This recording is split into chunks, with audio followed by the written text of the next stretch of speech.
Bonsoir everyone, welcome to Chacha's Creepy Show. Christmas is coming and my early Christmas gift for you is also a little bit of a gift for myself, I must admit.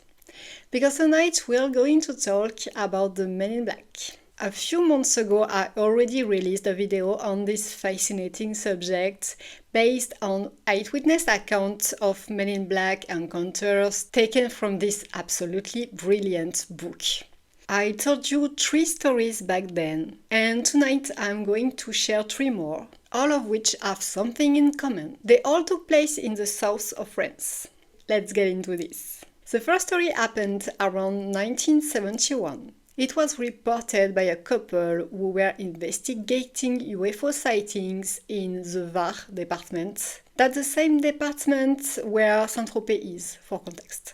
That day, the couple of investigators went to Le Muy to question an architect who might have had information about a strange incident. Unfortunately, we don't get the details in the book.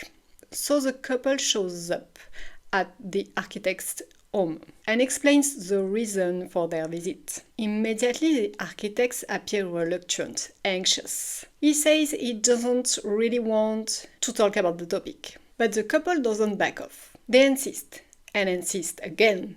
Annoying. But the man is afraid to speak. He fears that if he tells what he knows, there will be consequences and serious ones. Under the couple's somewhat pushy insistence, the architect finally gives in and begins to share a few details. But just a few minutes later, the front door slams open. His wife bursts into the room panicked. She says she's just had an accident and the car is probably destroyed.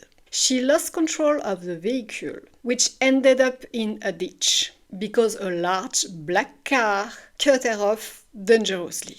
Inside that car were 4 men. 4 men with very unfriendly faces, dressed all in black. She added, they looked like undertakers. I imagine that at this point, her husband no longer felt like sharing any more information ever. And that makes sense. The second story took place the following year, right next to Le Muy in Draguignan, in early June, in a conference room located in a local school building. Jean-Claude, a retired flight mechanic from Air France, was giving a lecture on UFOs. Assisting him was Jean-Claude Dufour, the very first known French witness to a Men in Black encounter, whose story I told in the first video. For context, Jean-Claude Dufour had sent a package to Jacques Vallée containing samples collected from a UFO landing site and had encountered a Man in Black shortly afterward. But Jean-Claude Dufour seems to be a badass. He never stopped researching and investigating UFOs. So here he is again in troubles. That evening in the conference room, Jean Chassagne is giving his talk. Jean-Claude Dufour is helping by advancing the slides. Since he already knows the lecture and doesn't have much to do, he observes the audience. Most people are locals, dressed casually, mostly jeans, but in the very front row, someone catches Jean-Claude's eye. He doesn't look like anyone else there. A man in a black suit, with a black tie, and a spotless white shirt. He has very dark skin, slicked back black hair, and the stranger thing is his expression. He's smiling blissfully, as if the conference is amusing him. Then comes intermission. People get up to grab drinks and chat. The stranger leaves his seat and heads straight for Jean-Claude Dufour, still smiling. He speaks in a very odd way, in extremely formal French, not natural at all, as if he'd learned it perfectly, but never used it in real life. He says strange things. He claims that identifying flying objects are not objects, that they don't fly, and that it's incorrect to say they are unidentified. He talks about paranormal ideas, shortcuts through space-time, different worlds that coexist and can sometimes interfere with each other. He also mentions strange portals that open and close, and mental projection. This guy is clearly chatty. Not the best way to start a conversation in France, by the way. The stranger also gives Jean-Claude Dufour specific information about a UFO case in New Mexico that had been mentioned earlier in the talk. He shares a detail that no one could have known, something that would only be discovered by ufologists many years later. Jean-Claude Dufour offers to get the talkative man a drink. Surely the guy could use some hydration at this point. But the stranger says he drinks nothing. Strange way to refuse a drink. Then the conference resumes, and everyone takes their seats. Finally, around 11 p.m., as the event ends, the stranger rejoins Jean-Claude Dufour to continue the conversation. This man seemed to know more about UFOs than anyone. Jean-Claude admitted it was almost irritating, but mostly fascinating. His knowledge on the topic was simply mind-blowing. Plus, he had a talent for dodging any question he didn't want to answer. At one point, Jean-Claude mentioned local researchers who believed they made big discoveries about UFOs, without naming names. He's thinking especially of René Hardy, Doctor of Science, consulting engineer, inventor, member of the Academy of Science in Rome and New York. Very interested in UFOs, René Hardy had just uncovered a big mystery and had told Jean Chassagne about it, but wouldn't share more over the phone. The stranger responds to Jean-Claude that is very dangerous. People like that should be extremely cautious. It was getting late, people began leaving. There were no cell phones back then, so Jean-Claude suggested they exchange addresses to continue their discussion later. The stranger didn't take note of Jean-Claude's address. Instead, he replied mysteriously, "It's unnecessary. If we want to find you, we'll find you. And if needed, we'll contact you at the right time." Scary? That's not all. He refused to give his own address, saying it wouldn't help. "I am sometimes here, sometimes elsewhere." Pretty creepy overall. At one point, Jean-Claude decided he had to introduce the man to the speaker Jean Chassagne. He signaled to him from across the room while Jean Chassagne was deep in conversation. And in that brief moment, the stranger vanished.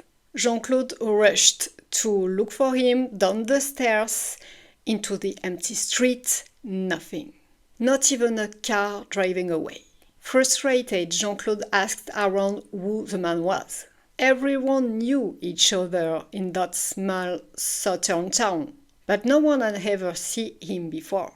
And the story doesn't end there. It takes a tragic turn.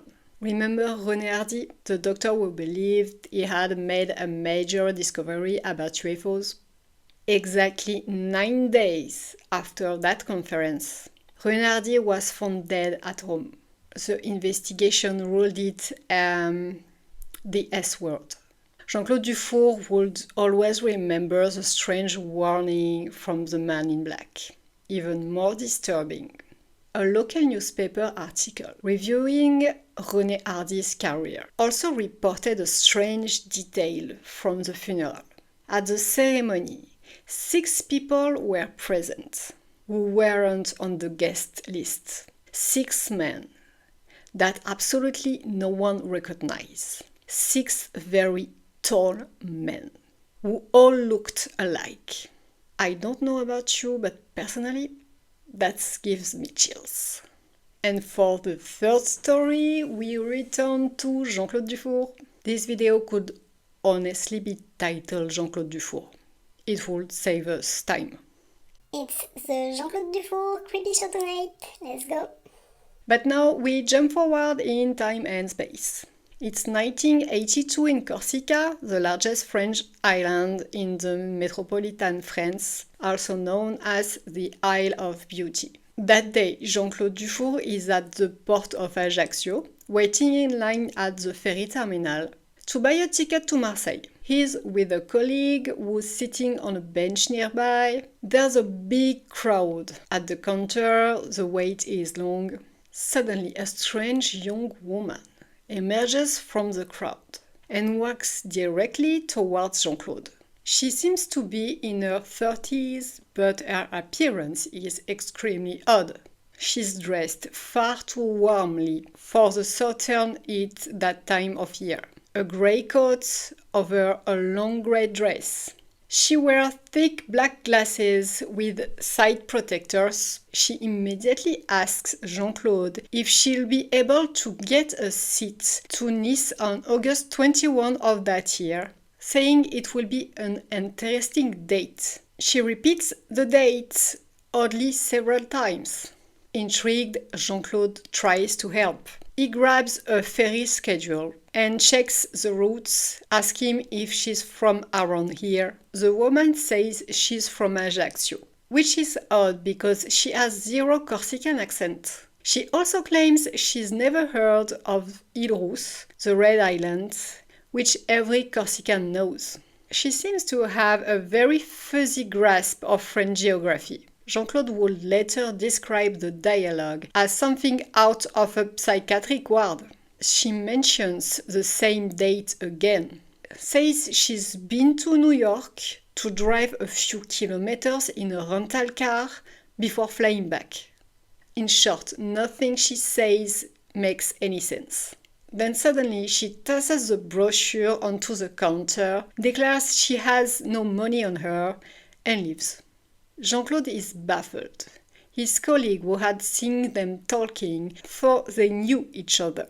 Nothing happened in Nice on the date the mysterious woman had mentioned. The story might have ended there, except that 2 weeks later, Jean-Claude was in Nice. He was sitting on a tiny beach with a friend after dinner at a pizzeria. He suddenly felt a presence behind him, and there she was.